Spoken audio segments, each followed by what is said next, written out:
This is Richard Wolff, and I want to respond today, yet again, briefly, to this endlessly repeated notion that somehow the Chinese are snatching our intellectual property, stealing it, forcing it, and all the rest. I've commented on it before. I'm not going to repeat that, but I want to deal with it again here.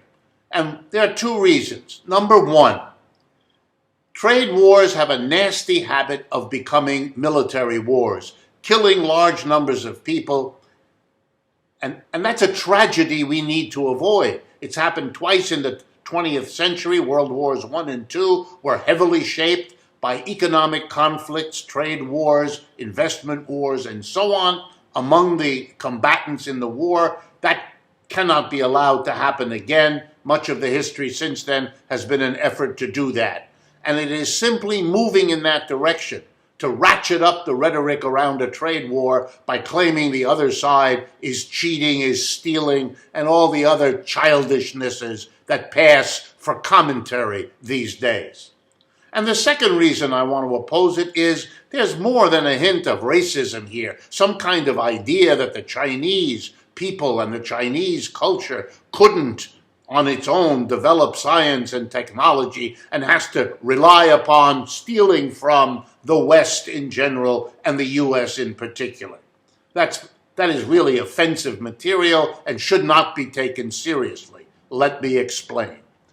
In the past, I have explained how and why most technology is transferred.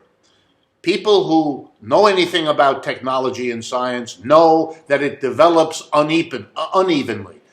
This scientist makes a progress that another scientist takes longer to do. It develops quicker in this field than in that field, in this country rather than in that country. The conditions of scientific research vary. The inspiration governing the scientist in question varies, etc., etc. So it develops unevenly. Those parts of the country or the world that are not as advanced as others study what is coming out of the advanced part of the world. They read the journals. They go to the conferences. The purpose of the conferences and the journals is to disseminate knowledge and information, to make it available, to speed up everybody by having those that are not as quick learn from those that are. And most common thing you'll see is one scientist helping another and then being helped by that other because each of them has something to teach the other. That's the humane, that's the intelligent, that's the historical way science progresses. It is bad faith later on to come back and say that what was passed in the normal course of scientific diffusion was stolen by one side or the other.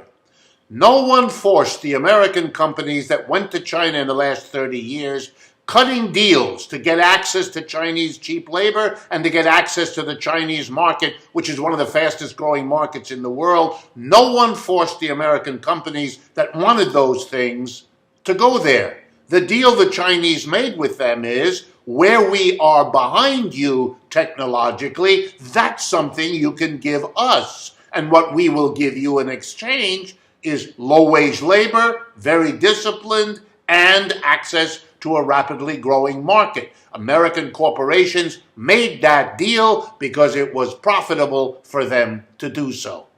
Number one. Number two, the idea that the Chinese are not able to develop their own science and technology, well, that's based on ignorance. We actually have a good response. A very famous British scientist, one of the most famous in the history of the United Kingdom, a man named Joseph Needham, produced, starting I think it was in the 1960s or 70s, a multi-volume study, this British economist, of science and technology in China. It's a multi-volume work published by the Cambridge University Press. It was made Modern Library Books, 100 Best Nonfiction Books of the 20th Century. A major piece of work. And here's what it shows. The Chinese, far from being backward, have, over the last several thousand years, often been in the forefront They have developed science and technology which was way ahead of the West and which the West copied, which is what is normally done.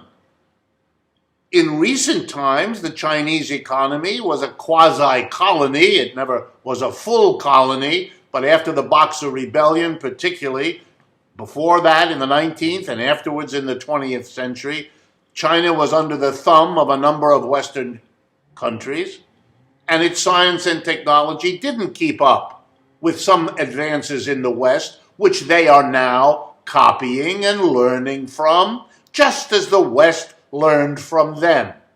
But to pick out one phase of this complex interaction that we have documented thanks to Joseph Needham and his colleagues who've produced this work, Science and Civilization in China, taking up much of the last half of the 20th century, it is clear that the implication that the Chinese have no experience at or don't know how to develop science and technology is not only bad faith, but is based on total ignorance.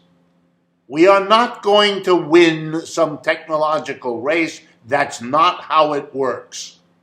We're going to have to exchange. We're going to have to live to learn and learn together, because the alternative slows everybody down and is a one-way road to war and catastrophe.